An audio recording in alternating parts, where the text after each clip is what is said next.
Good evening. You're listening to the PNE Flagship Podcast. Full-time at Vicarage Road. Watford 1. Preston 1. The return of 1-1. Hecky, it's been a while. We've missed you. Do you know what? I can't actually believe this, Dan. It's just come into my head, right? So the 1-1 Hecky thing got given to me by a Barnsley fan whose windows that I clean, okay? Right? And no joke, I forgot this. So it was about 25 to 8, and I thought I better message me customers for tomorrow because I message him to leave the gate off. Yeah. I won't say his address. Message him. Are you right to leave the windows open? So I thought, if I'm speaking about a 1-1 draw with him tomorrow, because he always comes out and talks to me, and would you have Adam and Eve it, we're going to be talking about a 1-1 draw. Darren, go on. Yes. I'm doing my podcast in a bit. What are your overall thoughts? The real town ender. What? No, the real north ender. I always butcher that. Do you want to be the real town ender? I won't claim that. Oh, well. Stands full of knobheads. Not at the moment. Joking. Well, yeah, going back to the game. So, do you know what, again? I feel a bit disappointed because I feel like we've just thrown away, we could have done a bit of a 1-0 smash and grab jobby, I thought, today. But again, as soon as we scored that goal, I know we'll come on to it as well, but it feels like we've just invited the pressure from Watford. And we've invited this and we've brought this on ourselves, and Watford have obviously equalised. And we've seen it time and time again. We've seen it this season, but we've seen it, multiple times last season where we could have got out, we could have won the game, but we've invited that pressure onto us and we've ended up drawing or even worse, losing. Yeah, it's quite a tough one, isn't it? Because I think, look, it's a patched up team. Okay, it's a patched up team. They've lost on Friday. To go to Watford, who do have a really good home record, I think you can't come here and be too critical. Yeah. But when you go 1-0 up, I'm trying to think, there wasn't really many. I know Lindsay had that header. Wasn't really too much. I felt like the game was there from 60 minutes in. They had that pressure at the start of the second half. And I think after that, they didn't have much more to give. They'd ran out of ideas sort of thing. And I thought we could go again. And then we'll get into it later. I'm surprised he didn't make it in the 55th minute. God bless him, he waited until the 70th, and that was taking Lewis Dobbin off. But we've missed the lead here, which we will get into. Now, in my notes here that I always put together, you've got to put notes in. The lead for this was take the piss out of Critch. That was the main thing. I'd been looking forward to it all evening. And about 10 minutes before we're about to record, I get a message. Have a good show, guys. I'm food prepping. I thought, is this guy taking the piss? Testing my patience more than any three of the baby mums ever have, and it's Critch. No showing. He's big time, does. He's big time, does. He's watched that, Darren. He's thought, if they think I'm going on there to talk about that, they've got another thing coming. But, we've got to give him some abuse for this. It's Saturday afternoon, Sheffield Wednesday away. Yeah. What's he doing, Darren? Well, ladies and gentlemen, he's actually going to Christmas markets. Saturday at 3 p.m. Now, I am wary because I've only known Critch for 3 or 4 months. Well, probably longer than that. So to just go in and completely pull him to pieces, it's a bit like, But I do think, Critch, if you're listening out there, I know you can take it. So we'd finished recording the other day. And he's like, lads, I won't make it next Saturday. I was like, going Christmas shopping, I thought, don't do it, Don. In the words of Critch, don't do it. And I'm thinking, just leave it. You've not known him long enough. And I thought, no, Christmas shopping on a Saturday. You've just had the international weekend. I know. I need to get his priorities right. On the international weekend. I know. Unbelievable. So yeah, and then he double big timed us because he pulled out tonight. But hey, 12-hour shifts. It's not for everyone, Darren. I'm looking at you. You're up at 5:30 in the morning. God 13. bless you. 13-hour shift coming tomorrow. 13. Yeah. Not good. 13-hour shift. And here you are talking about this. But, right, well, that was the Give Critch abuse segment out of the way with. Critch, we love you. I guess we'll speak to you in 2 weeks. Do you know what? He's worse than the North End players. They're mentally tired. He just had an international break. He's come back for the Saturday and he's off till Wrexham. Unbelievable. But Right, let's get back to the game. So we take the lead. It would have been, you said before the game, Jebbison will score, and of course, he did. I did, yeah, I did. I had a funny feeling, obviously, before the game that obviously Jebbison will have a good game. Obviously, his former club as well, Watford, and I just thought like, he's the type of player that'd be up for this type of game.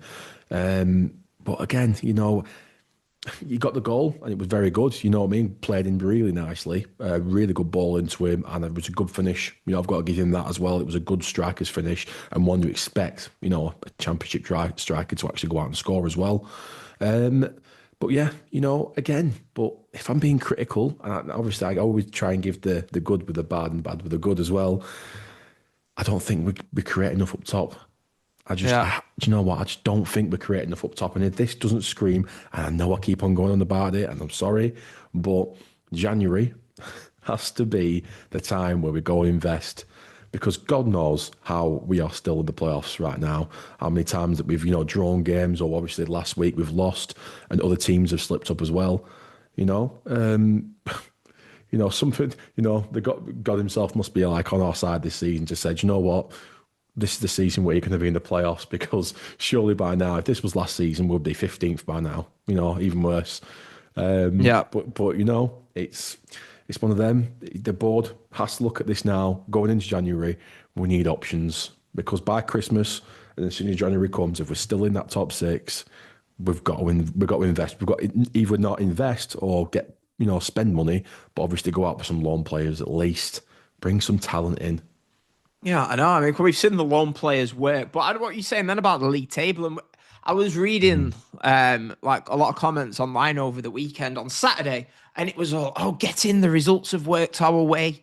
And that's because, like, I don't know, the teams in fourth, fifth, third, or whatever, maybe they didn't win. I'm not sure, because I don't pay attention. I can't believe we're in November and people are paying this much attention to other results. But I was thinking, I think the worry would more be the teams in 13th, 12th winning. You were looking at Southampton, who were on fire. Ipswich, who I've said all season, I think will get in that top two. Yeah. They're coming. There's numerous other teams that are winning below us. Watford, they were like 15th. They bring themselves. And you look at this league table now, and it went from thinking, I know it's only 2 games, but do you know what? We're without a winning 3 now, actually. If you think about it, Millwall away, obviously 1-1. 1-1 Hecky is back with a vengeance. 2 out of 3 games. It is, yeah. But when you look at it, like we're in 5th on 27 points. There's a lot of teams with games in hand as well. Actually, we're only 5 points clear of 16th, 3 points clear of 13th. And I feel like our start, it almost warranted to be further away from these teams. It felt like we say, off the top of my head, there's not many games where I think we've played poorly. And I'd say today was probably at the bottom of those echelons of, say, if you tiered the performances this season, but it was with a makeshift team. I think I always struggle with I'd take a point. I don't really like that attitude, because what does a point really do for you? Confidence-wise, maybe you don't lose the game. Yeah. But in terms of the league table, do draws really do that much? You're almost better winning one and losing one, which we have been doing this season. I just worry a little bit that the draws seem to be creeping back into things. But we'll go back to the game, and that miss after 5 minutes. It's how was he miss? If that's Reece. I don't know. I don't know how he's missed that one. The Watford player obviously needs to be finishing them. If you're in front of a goal like that and it comes back to you in a prime position, you've got to be scoring them. I think he was just, he was embarrassed, if anything, that he didn't score. He had to score. It was just unbelievable. Yeah, I tell you what, if that had been Reece who missed that, you can guarantee a certain third man would have been on the podcast tonight talking about it. But yeah, it gets to what we take the lead. By the way, Lewis Dobbin, again, we say this time and time again. Okay, he might look. I've seen people criticizing him the other day, like, he gives the ball away. At the end of the day, in this league, when you press the North End, if you've got a player of Lewis Dobbin who he might not do much for half an hour. Okay, I didn't think that was the case tonight. I thought he was brilliant, but he gets the ball, he looks up, his first thing is go forward, he makes something happen. He is the player that people were hoping Mads would be last season, where he can just get on the ball, go past a few players, play him in. And you've got Jebbison, who I think complements him really well. I think I like to think I was one of the first on this train. Sean, if you're listening, I was saying, look at the movement that Yeah. Jebbison's making. He's opening up the space for Dobbin. And now Sean, if you well, Does. I'm pretty sure you're listening. Sean's a fully fledged Jebbo. Oh my god. Let's get into it. So, if for audio listeners, you've listened to the new audio intro that I spent making last night, because people know I think that Alfie Divine Ole Ole song. Oh my god! If anyone, I think I'd sooner do 6 months in prison than 6 months listening to that on repeat. It's the most uncreative song ever. Okay, and then I thought, is someone playing a sick joke on me? Because when Jebbison scores, Yeah. people come up with creative songs. People try the best to come up with songs. And it's not Alfie Divine Ole Ole. What is it? It's Ole Ole, Gerbo, Ole. I'm thinking, these Ole, players are going to be ole, thinking, ole, is that all ole. they've got? Ole Gerbo. Ole. Jesus. Oh, I'll tell you what, we're a bunch of Shakespeare's, aren't we? Us Oh, Preston, our I French know, I fans. know. I'm sure if you sit down for about a minute, you could come up with some Yeah. songs for these players. I'm trying. Valentin. Right, let's name a player. Valentin. There must be a song out there. Mm. Why don't you come on over, Valentin? Da, da, da, da. That's a No, great these one. lot, there'll be Paul Valentin, ole, ole. Flipping it, that'll be next, won't it? That'll be next season. Next season, when Divine's back, I guarantee someone starts that on the town end, that top Oh, corner. They'll film themselves, put it on TikTok, and be like, what a song I've come up with. yeah. But anyway, look, we need Critch here. We go off the rails without him. I thought it was with him we'd go off the rails. They came back into it, didn't they, after the goal in Yeah. Watford? Do you think we allowed them to come back into it? Do you think that was good play from them? 100%. 100% we allowed them to come back into that game. Again, we've seen it before where we've just invited the pressure onto us where we scored and we're like, yeah, 1-0 up now. Let's just, see it out till half time. But where we scored in these positions where we're like, maybe 10, 15 minutes, 5 minutes before half time. And we're like, yeah, do you know what? See it out till half time, get back in the dressing room, have a little break, and then go all out again in the first, 15, 10 minutes of the second half. It just doesn't work. And, we need to be more when we score, counteractive than, trying to be more defensive. We need to be more going out and thinking, do you know what? Watford are now, they've got nothing to lose now. They're going to invite the pressure onto us. Let's just maybe step up our game a little bit until half time and let's just go out and try and get a second. Teams are dangerous when they've, conceded the goal and when they've scored a goal as well. It works on both sides in football. When you've conceded a goal, you're going to go all out, but then that opens up the other team who's attacking, and you can go out and counter attack. And go up the other end and score because they're trying to throw everything at you. But with Preston, it's just Preston things, isn't it? We just sit back and we're just lazy, and we just invite the pressure on, and we've only got ourselves to blame. And it's becoming a bit of a pattern, this, because obviously it happened tonight. We conceded just before the stroke of half time. You go back to Friday night's game against Blackburn. Although we did score before half time, we did concede just before half time. And if you go back to the Millwall game, although that was a bit of a freak goal. So the last three games we've conceded just before half time. And it was coming. It was very reminiscent, I think, to the first half against Blackburn, where the first 20 minutes I thought, although Watford did look okay, I felt like we edged that first 20 minutes and then they find themselves into the game. They come back into it. And for the second time around, third game in a row, I'm thinking, right, we just need to get in at half time. Yeah. And we failed to do so. They had the ball in, obviously, that hit the post. They hit the post twice in that first half.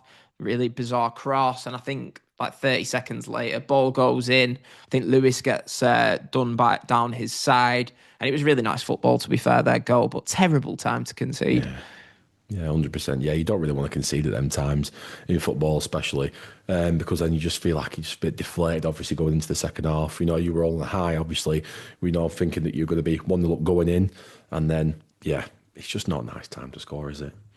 Yeah, and then after half time, I think, like we said at the top, they had that spell first 15 minutes where I thought they need to score whilst they're on top from their point of view. We need to weather this storm. We did weather that storm. And that's where we saw. I know Lindsay had the header during that spell, but after that, I'm thinking, they look a bit devoid of ideas now.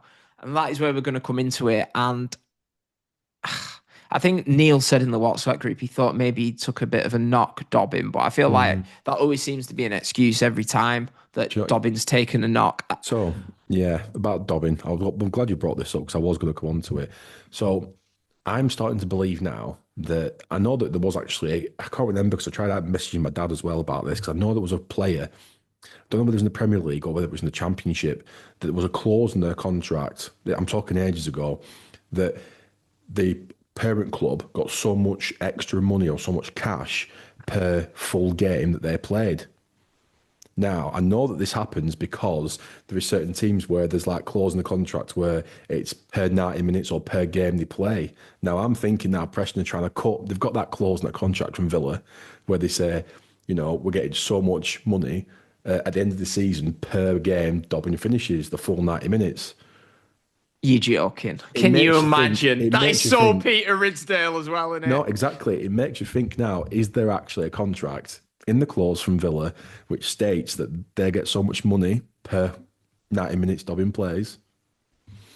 Someone's enjoyed their conspiracy theory documentaries on Netflix, I think. I'm just saying. I'm just saying. Well, someone on Facebook is going to hear this and now run with this idea. Yeah. So there's definitely someone. I'll be getting a phone call from Peter Ridsdale soon. Yeah, I know. It's probably going to be the same people who won't get the COVID jabs because they thought there was a tracker from the police in it or something. Oh, yeah. Do you remember all that? Jesus Christ. I remember I was getting the jabs or whatever. Yeah, I know you're not meant to say. Are you not meant to say? And I remember the lads that I go out with, he'd be like, police will be able to follow you with that thing. I'd be like, What? and what do they think I'm getting up to if they do? Hey up, that lad's there. He's window cleaning. Hey up, that lad's there. He's doing research about what minute Dobbin's been subbed every game. I mean, I guarantee when this podcast finishes, I'm going to be sat there writing down what minute he got subbed now. You're going to have it in my head. Honestly, have a look at it. It is strange. But I felt like when the sub comes, I seen Mads warming up with his gloves on. And I thought I could just sit there and I thought I could just hear the collective sigh around the households of Preston watching on the red button. And that was, honestly, Grandad, close your ears because I shouted at my TV. Oh, when I seen Mads coming on. And then when I seen Dobbin come off, it was a off. Are you winding me up? I thought, but I'd literally just put in the WhatsApp group, do you know what? I think this game's set up for us to counter. And I was watching Dobbin, and he didn't seem to tire it. Every time he was picking up the ball, he'd be charging forward with it. No coincidence that as soon as he came off, all attacking threat for us was basically devoid. And I felt as soon as he went off, that was just us. Draw, get the draw. That's what we did. We just heart in mouth at the end with that penalty appeal. Oh, yeah. I think we lied to have said any Preston North End fan would have thought that it would have been, it was a dive straight away. I was like, oh, no, please no. And I was like, what's he giving? What's he giving? Oh, other way. And I was like, oh, thank God for that. Because it's something that we just didn't need, did we? Imagine that, just losing in injury time as well. It's the last minute of the game. No. I know. It's just no. I know. It was hard to tell. Honestly, from the replays, you couldn't definitively say that he dived, but I think the commentators said it was his reaction, weren't it? Yeah. If you've not been given a penalty in the 95th minute and you have been touched, you're going to go mad. And he took it on the chin, so we can assume from that he did indeed dive. But look, on the whole, I just don't like saying it's a good point. I know people say it's a good point, but I know what you mean. It's a good point if we beat Blackburn on Friday night, but we didn't. Yeah. So 1 point from, I mean, we'll get into it in a sec. We will go and beat Sheffield Wednesday on Saturday. I know people say, oh, anything can happen in the Championship. I can sense from you that it's coming. My granddad's sat here listening now going, Dan, we'll get beat on Saturday. I watched Sheffield Wednesday on Sunday. They were absolutely terrible. They were terrible. They've won one home game in their last 20. One home game in their last 20. This should be as much as a formality as you're going to get in the Championship. I'm not going to be too nasty because I am on a Sheffield Wednesday podcast tomorrow. So I'm going to ask him the same. I'm going to ask Dan the same question. I'm going to say, should this be a formality, but in the least rude way possible? So I don't like being rude to people. Cheers, Critch. I feel bad now. That segment of just giving him abuse at the top. But hey, look, we had to fill the time somehow, Critch. But yeah, look, man of the match. Go on, Darren. Well, do you know what? I really do think there could only be one man of the match, really, and it's the guy who kept on running obviously the goal scorer of the night, and it's got to be for me, Daniel Jebbison. Jebbison. Yeah. Okay. I think Jebbison. I think he'd be runner-up for me to Dobbin.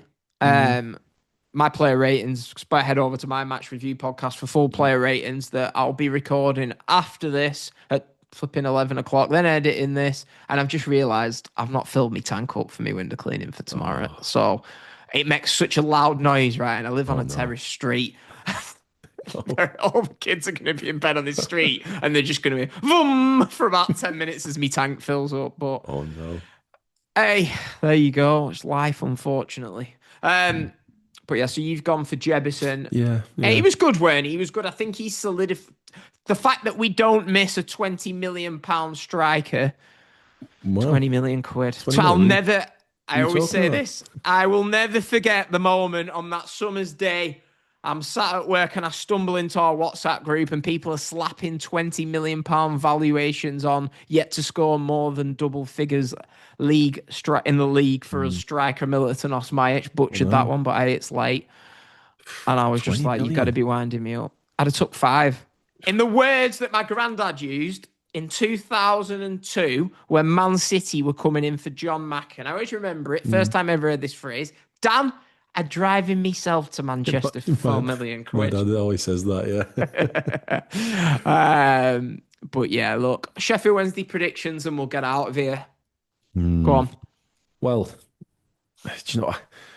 Yeah, like you said, I watched Sheffield Wednesday against, obviously, in the Derby game the other day, and they were poor. They were really, really poor. And they were up for it as well. Obviously, the fans, obviously, with the new owners, well, with no owners at the moment, but getting rid of the old owner, you thought they'd be on some sort of bit of a high. But again, the team is just not there. You know, that it's not good at all. If anything, even me being really critical, I think it's a League One team at best. I do think, obviously, we will get the win.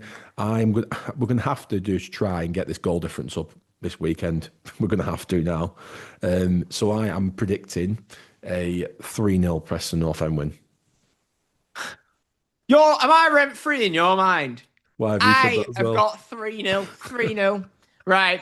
I'm going to go for 2-0 then. I was 3-0. It was in my head. Probably because we both watched that Sheffield United game. Yeah, it was poor. It was really bad. Right. So I'll go 2-0. You're going 3-0. Critch isn't here, so I think I'll have to do his prediction for him. Oh. This is a free hit because he's not here. I know. Shaft him. Critch's prediction for the Sheffield Wednesday game is Sheffield Wednesday 6, Preston 0. So fingers crossed for you, Critch. If it finished, imagine if it finished that now. I don't know. But yeah, there you go.